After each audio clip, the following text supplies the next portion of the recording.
পিরোজপুরে ডেঙ্গুর প্রকোপ, জেলার বিভিন্ন হাসপাতালে চিকিৎসা নিচ্ছেন ৮৬ জন। বিস্তারিত জানাতে জেলা হাসপাতাল থেকে যুক্ত হচ্ছেন সহকর্মী জিয়াউল হক। জিয়া নিশ্চয় শুনতে পাচ্ছেন?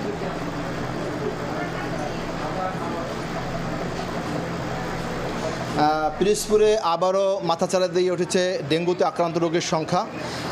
গত ২৪ ঘন্টায় ডেঙ্গুতে আক্রান্ত হয় নতুন করে পিরোজপুর জেলা হাসপাতাল এবং উপজেলা স্বাস্থ্য কমপ্লেক্স সবগুলি মিলিয়ে প্রায় ৪০ জন রোগী নতুন করে ভর্তি হয়েছে এবং বর্তমানে পিরোজপুর জেলা হাসপাতাল এবং উপজেলা স্বাস্থ্য কমপ্লেক্স সবগুলো মিলিয়ে ভর্তি রোগীর সংখ্যা ৮৬ জন। এবছর হাসপাতালে পিরোজপুর জেলা হাসপাতাল এবং উপজেলা স্বাস্থ্য কমপ্লেক্স সব মিলিয়ে প্রায় ১,৫৩৬ জন ডেঙ্গুতে আক্রান্ত হয়ে চিকিৎসা নিয়েছে হাসপাতাল সূত্রে আমরা এমনটি জানতে পেরেছি।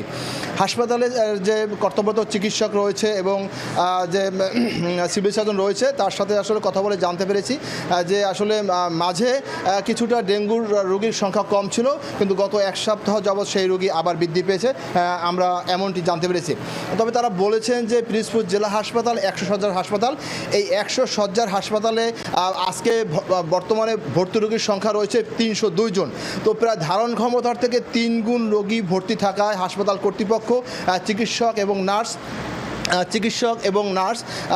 চিকিৎসা দিতে হিমশিম খাচ্ছে, তারা এমনটি বলেছেন। তো তারা তাদের সাধ্যমতো রোগীদেরকে চিকিৎসা দিচ্ছেন এমনটি তারা জানিয়েছেন।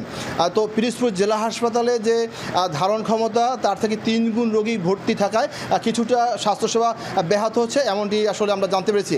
তো পিরোজপুর ডেঙ্গুতে আক্রান্ত রোগীর এই ছিল আমার কাছে সর্বশেষ। পিরোজপুর জেলা হাসপাতাল থেকে যুক্ত ছিলেন সহকর্মী জিয়াউল হক।